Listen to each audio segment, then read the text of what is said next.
नमस्कार दोस्तों, मैं रविंद्र स्वागत करता हूं अपने YouTube चैनल में। दोस्तों, आज मैं बात करूंगा विज्ञान के महत्वपूर्ण 20 प्रश्नों की, जो किसी भी एग्ज़ाम के पॉइंट ऑफ व्यू से वेरी इम्पोर्टेंट हैं। कृपया आप इन्हें याद कर लें या आप इन्हें कहीं डायरी में लिख लें।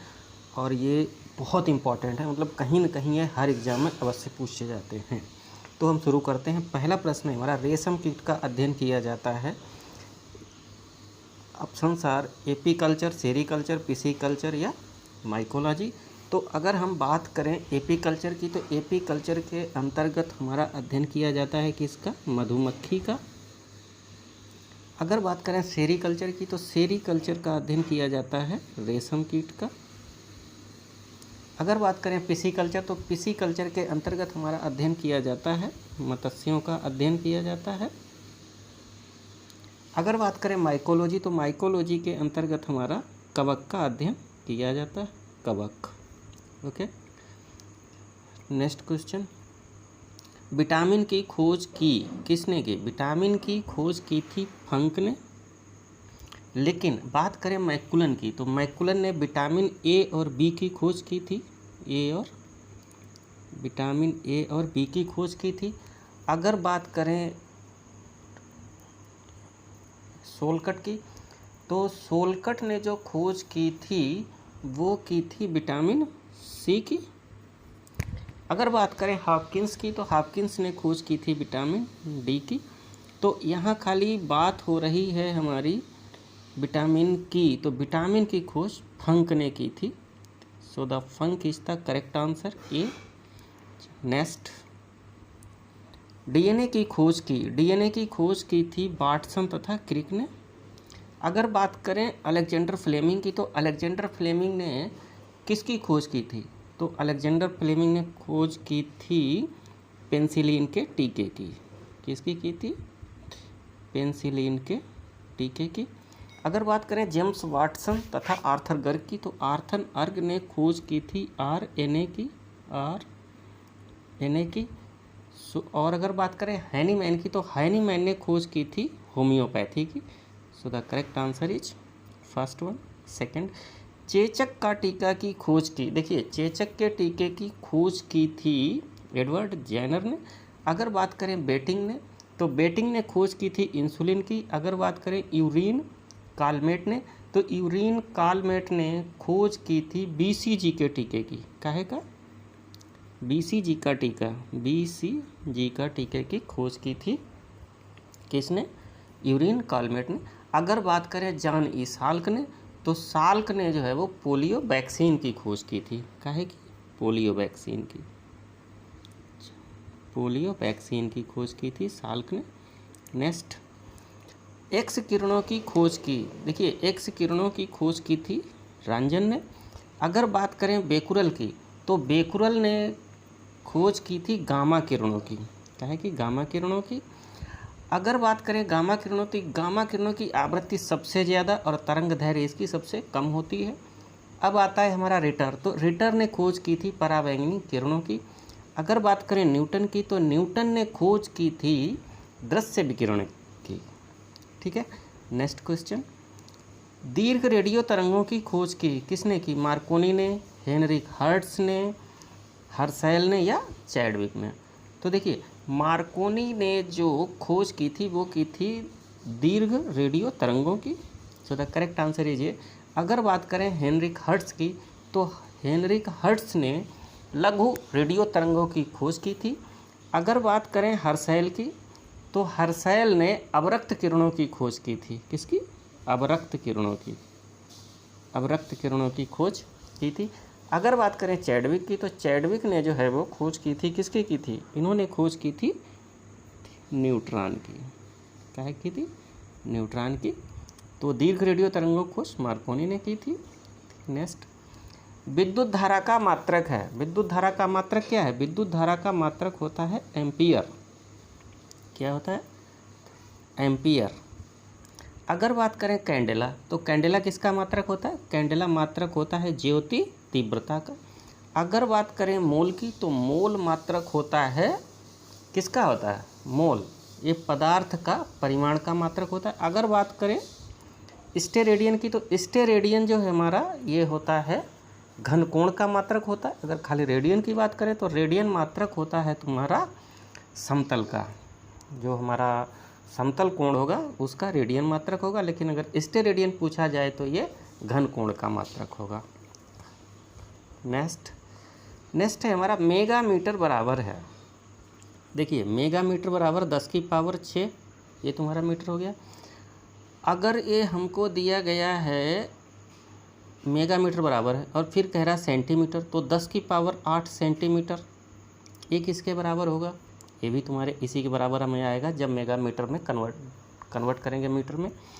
और अगर बात करें किलोमीटर की, 10 × 10⁹, ये भी हमारा मेगा मीटर के ही बराबर होगा। अगर जब हम इसको 1000 से भाग कर देंगे तो 3 पावर यहाँ से कट जाएगी, कितनी बचेगी? 6। अगर यहाँ पे बात करें तो हमारी 2 पावर कट जाएगी। 1 मीटर बराबर 100 सेंटीमीटर होता है, तो इसको मीटर में कन्वर्ट करेंगे तो कितना हो जाएगा? 10⁶ 7। तो ये सभी सही हो जाएंगे। So the correct answer is D, मतलब ये सारे ही सही हैं। अगर इन तीनों को हटा दें, D is the correct answer. Next, यांत्रिक ऊर्जा को विद्युत ऊर्जा में बदलता है। देखिए यांत्रिक ऊर्जा को विद्युत ऊर्जा में कौन बदलता है? यांत्रिक ऊर्जा को विद्युत ऊर्जा में बदलता है डायनमो। ठीक है। अगर बात करें मोमबत्ती की, तो मोमबत्ती रासायनिक ऊर्जा को प्रकाश एवं ऊष्मा ऊर्जा में बदलती है। अगर बात करें माइक्रोफोन की, तो माइक्रोफोन किससे किसमें बदलता है? ये बदलता है ध्वनि ऊर्जा को विद्युत ऊर्जा में। यदि बात करें लाउड स्पीकर की, तो लाउड स्पीकर क्या काम करता है? तो लाउड स्पीकर जो है हमारा वो विद्युत को ध्वनि में कन्वर्ट करता है। किसको? विद्युत को ध्वनि में। Don't confuse. माइक्रोफोन हमारा क्या काम करता है? माइक्रोफोन हमारा ध्वनि ऊर्जा को विद्युत ऊर्जा में, और लाउड स्पीकर हमारा क्या करता है? विद्युत को ध्वनि में। So the correct answer for this question is a. बाकी चारों हो गए। नेक्स्ट है हमारा सौर ऊर्जा को विद्युत ऊर्जा में बदलता है। तो देखिए सौर ऊर्जा को विद्युत ऊर्जा में बदलता है, कौन बदलता है? ये बदलता है सोलर सेल। अगर बात करें ट्यूबलाइट की, तो ट्यूबलाइट जो है वो विद्युत ऊर्जा को प्रकाश ऊर्जा में बदलती है। अगर बात करें विद्युत सेल की, तो विद्युत सेल जो है वो रासायनिक ऊर्जा को विद्युत ऊर्जा में बदलता है। अगर बात करें सितार की, तो सितार हमारा यांत्रिक ऊर्जा को ध्वनि ऊर्जा में बदलता है। तो सौर ऊर्जा को विद्युत ऊर्जा में बदलता है solar cell. Correct answer is A. Next, 0 degree centigrade पर ध्वनि की अधिकतम चाल होती है, किसकी होती है? एल्युमिनियम, कांच, हाइड्रोजन। तो देखिए अगर बात करें एल्युमिनियम की, तो 0 डिग्री सेंटीग्रेड पर एल्युमिनियम की ध्वनि में चाल होती है, ये होती है हमारी 64-20। अगर बात करें लोहा की, तो लोहा की कितनी होती है? लोहा की होती है हमारी 5120। आज हमारा पेन नहीं कुछ सही चल रहा है, अपनी प्रॉब्लम हो गई। दूसरा है कांच, तो कांच की जो चाल है वो होती है 5640। अगर बात करें हाइड्रोजन की, तो हाइड्रोजन की चाल होती है 1269। तो इसमें हम देखते हैं तो 6420 हाईएस्ट चाल जो होगी वो किसकी होगी? एल्युमिनियम को, एज पर क्वेश्चन। ठीक है। नेक्स्ट क्वेश्चन, 0 डिग्री सेंटीग्रेड पर ध्वनि की चाल पारा में होती है। ध्वनि की चाल 0 डिग्री सेंटीग्रेड, अब ये पूछ रहा है पारा में, तो पारा में होती है देखिए 1440। अगर बात करें 1483 की, तो 1483 होती है जल की। अगर बात करें 1213 तो ये होती है अल्कोहल की। और अगर बात करें 332 तो ये होती है वायु की। ठीक है दोस्तों, इनको कई बार करना पड़ता है, ये नहीं कि आपने एक बार कर लिया तो ये आपको क्लियर हो जाएगा। इनको कृपया लिख लें और 5 से 6 बार प्रैक्टिस करेंगे तभी ये होगा। इतना आसान नहीं है ये सब होना। ठीक है। जल की विशिष्ट ऊष्मा जूल प्रति किलोग्राम केल्विन होती है। जो पहला केजी है मतलब किलोग्राम, और जो के है ये के मतलब ये टेम्परेचर को किस में नापते हैं? केल्विन में या डिग्री सेंटीग्रेड में। तो यहाँ पे ये केल्विन मतलब के, ये टेम्परेचर का मात्रक होता है। सो जल की विशिष्ट ऊष्मा कितनी होती है? जल की विशिष्ट ऊष्मा होती है हमारी 4200। ठीक है, जूल प्रति किलोग्राम केल्विन। कभी कभी विशिष्ट ऊष्मा का मात्रक पूछ लेता है, तो ये क्या हो जाएगा? जूल प्रति किलोग्राम केल्विन। तो इसका आंसर क्या हो जाएगा? 4200। अगर बात करें 2100 की, तो 2100 जो है वो वर्ष की विशिष्ट ऊष्मा होती है। अगर बात करें 460 तो 460 है लोहे की विशिष्ट ऊष्मा होती है। अगर बात करें 140 तो ये पारा की होती है। ओके। नेक्स्ट क्वेश्चन, जल में प्रकाश की चाल होती है, देखिए जल में प्रकाश की चाल कितनी होती है, वो होती है 2.25 इंटू 10⁸ मीटर पर सेकेंड। अच्छा, अगर बात करें 3 इंटू 10⁸ की, तो ये किसकी चाल होती है, ये होती है निर्वात में प्रकाश की चाल होती है। किसमें, निर्वात में। ये है हमारा निर्वात में, निर्वात, ठीक है। अगर बात करें 2 इंटू 10⁸ मीटर पर सेकेंड, तो ये होता है हमारा कांच में। किसमें होता है, कांच में। अगर बात करें 1.96 इंटू 10⁸ मीटर पर सेकेंड, तो ये होती है हमारी किसकी, नाइट्रोजन की। ओके, नेक्स्ट, इलेक्ट्रॉन की खोज की। देखिए इलेक्ट्रॉन की खोज किसने की, इलेक्ट्रॉन की खोज की थी जे थॉमसन ने। अगर बात करें चैडविक की, तो चैडविक ने की थी न्यूट्रॉन की। अगर बात करें गोल्डस्टीन की, तो गोल्डस्टीन ने की थी प्रोटॉन की। अगर बात करें आइंस्टीन की, तो आइंस्टीन ने किसकी की थी, आइंस्टीन ने की थी फोटॉन की, ठीक है। आइंस्टीन ने की थी फोटॉन की, very very important. Next question, hydrogen bomb बनाया जाता है, किससे बनाया जाता है। देखिए ये हमारे 4 दिए हुए, तो पहला होता है जब 2 हल्के नाभिक मिलकर किसी भारी नाभिक का निर्माण करते हैं और साथ में अपार ऊर्जा निकलती है, उसे नाभिकीय संलयन कहते हैं। तो करेक्ट आंसर इज ए।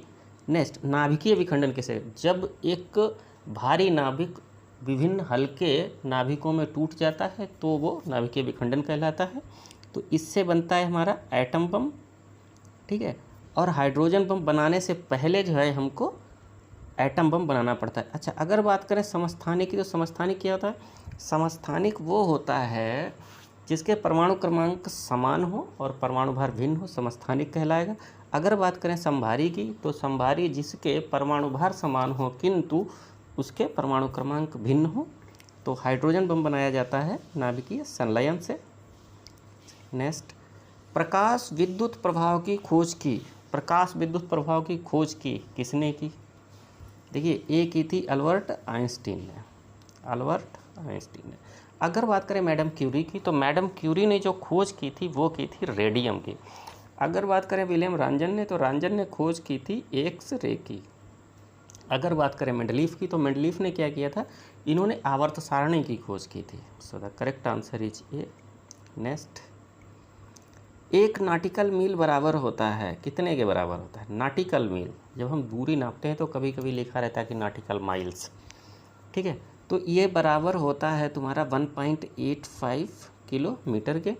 अगर बात करें 1.60 किलोमीटर के, तो ये 1 मील होता है। अगर बात करें 1.8 मीटर की, तो 1.8 मीटर जो है ये हमारा होता है 1 फैदम। अगर बात करें 20.11 मीटर की, तो ये हमारा होता है 1 चेन, ठीक है। तो जो इसका आंसर है वो है 1.85 किलोमीटर, किसका, नाटिकल माइल्स।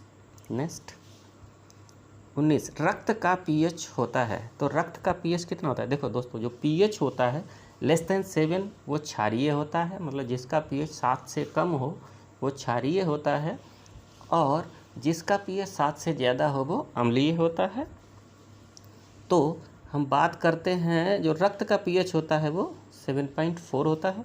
अगर बात करें 8.4 की, तो 8.4 किसका होता है, ये होता है समुद्री जल का। अगर बात करें 6.5 की, तो 6.5 जो हमारी लार होती है ना, लार, ये उसका होता है 6.5। अगर बात करें 6.4 की, तो 6.4 हमारा होता है किसका, दूध का, यानी मिल्क का। तो as per question the answer is B, मतलब जो हमारा रक्त है वो अम्लीय होता है। ओके दोस्तों, अगर आपको वीडियो पसंद आए तो कृपया लाइक करें, शेयर करें, कमेंट करें, सब्सक्राइब करें, और हाँ, सब्सक्राइब करने के बाद प्लीज़ बेल आइकन ज़रूर दबाएं, ताकि आपको जो भी हमारा अगला वीडियो आएगा तो वो आपको नोटिफिकेशन आ जाएगा और आप उसको देख सकते हैं, ठीक है। नेक्स्ट क्वेश्चन है, एसीटिक अम्ल पाया जाता है। तो एसीटिक अम्ल किस में पाया जाता है, ये पाया जाता है हमारा सिरका में, ठीक है। अगर बात करें संतरे की, तो संतरे में कौन सा अम्ल होता है, इसमें होता है सिट्रिक अम्ल, ये भूमध्य सागरीय प्रदेशों में पाए जाते हैं। अगर बात करें इमली की, तो इमली में टार्टरिक अम्ल होता है, जो अपना चूरन बेचने वाला आता है ना, तो उसमें जो खट्टी चूरन होती है, जो काला काला सा होता है, वही टार्टरिक अम्ल होता है, ठीक है। अगर बात करें टमाटर की, तो टमाटर में ऑक्जेलिक अम्ल होता है। ये आज आपके 20 प्रश्न थे। कृपया सब्सक्राइब करें, कमेंट करें, शेयर करें। Thank you for watching and welcome for next video.